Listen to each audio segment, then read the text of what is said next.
Laura's dorm room, Silas University day. The next day, Laura sits at the webcam, putting the finishing touches on her vampire bait outfit, which is white and, cleavagey and clearly makes her uncomfortable. Behold! Vampire bait. Yeah, Danny took one look and pretty much said, "You look like you're about to flee your brooding lover across the moors," which is accurate. The fluffy sleeves thing's not the brooding lover thing, that's not a thing. Laura makes a few final adjustments to her outfit. She's, not thrilled, but it's better. So, the plan is to hit the luau, hang for a while, roast some marshmallows, lure Carmilla away so that Danny and the Zetas can grab her. Not end up digested in the process. Fingers crossed on that last part. The door swings open and Carmilla swings in, open bottle and champagne flutes in her hand. Her outfit is still vaguely pumpy, but she is dressed for the party and she is hot. Woo! Music and chatter flow in from the hall. But don't you look like a virgin sacrifice? I am not the one in a corset, which... Wow. Also, what is going on? Carmilla pours the champagne as she speaks. Well, the more I thought about a bonfire with those lackwits, the less interested I was. A party should be a shimmering moment of possibility, not a collection of brutes around some flaming driftwood, so I brought the party here. The party being dancing in the hallway and ludicrously expensive champagne. Where did you even get that? I have my methods. They served champagne at the first party I ever attended. You say that like it was 100 years ago. Feels like longer than that. Like something seen underwater from a great distance. God, I'm a nostalgic idiot tonight. Laura lifts a hand to tuck back her hair. Carmilla frowns. You aren't wearing your charm. Yeah, that. It didn't go with my outfit. Oh, you shouldn't have taken it off. It won't work if you're not wearing it. Carmilla moves closer, and Laura tries to shift back a little for distance. Yeah, totally. I will be sure to tie on my cool Batwing bracelet first thing. If you didn't like it, you could have just said something. As she speaks, Laura tries to discreetly reach for her phone and start typing. No, I totally like it. It was nice of you to think of me. What are you doing? Nothing. Just sending in Danny and the girls a text. Thought they might want to join us. In one elegant action, Carmilla snags a phone and tosses it aside. Hey! Maybe I don't feel like sharing you right now. That'd probably be more flattering if it didn't make me sound like a canapé.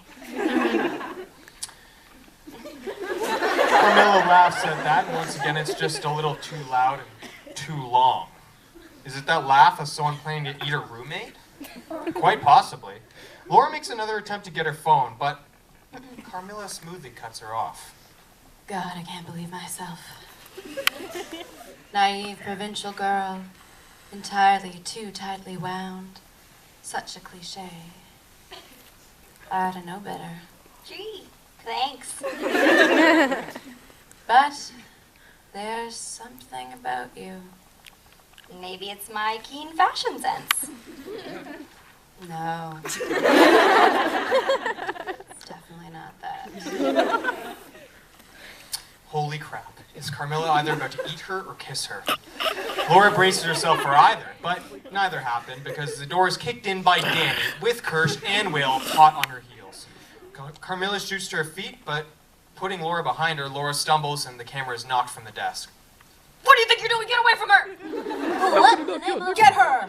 The sounds of a scuffle from the floor. The camera catches scuffling shoes and a dog pile, struggling bodies, possibly people swinging with the blender, the Nerf katana, possibly bear spray. Pizza! The camera gets kicked in and cuts out. Silas University night, Laura's dorm. Hours later, Laura snaps on the camera and adjusts a view. The room is worse for the wear, and so are its inhabitants. Laura and Perry just look at each other, a little disheveled, but Danny has a black eye, and LaFontaine is holding her head. Finally, the camera settles, and we catch a sight of Carmilla. Cocooned in ropes and duct tape, and crosses and garlic and stuff, and anything that might be good to keep a vampire deterrent. And looking especially pissed. Vampire captured. captured. Even though I was unable to text for help, in an unbelievably lucky turn of events, Dania got worried about my crazed plan and came to check on me. Thanks. How's your eye? It's better now that you're safe. Also, I got my head smashed into a desk, if anyone cares, and I'm pretty sure that Zeta guy, Will, had a fractured clavicle. Can't believe they went back to the party. Bumps and bruises and the dubious legality of holding someone hostage in your own dorm room aside, I think a little celebration is in order. We did it! And now that her reign of terror and flirting are over, we'll unpod SJ and Natalie, we'll find Betty, and everything's just... But Laura's victory lap is interrupted by a blood-curdling scream and serious commotion from us, somewhere outside. The girls look at each other. What? But... No! We caught her fair and square. There isn't allowed to be some new horrible thing. Ah! More screaming and yelling and commotion outside. The girls arm back up with their various utensils from the fight and face the open door. A moment, and Kirsch bursts in, looking pretty shaken up. Laura, you gotta come quick. It's SJ and Natalie. I think somebody tried to take them. I don't know where Natalie is, and I think Sarah's dead. End of episode.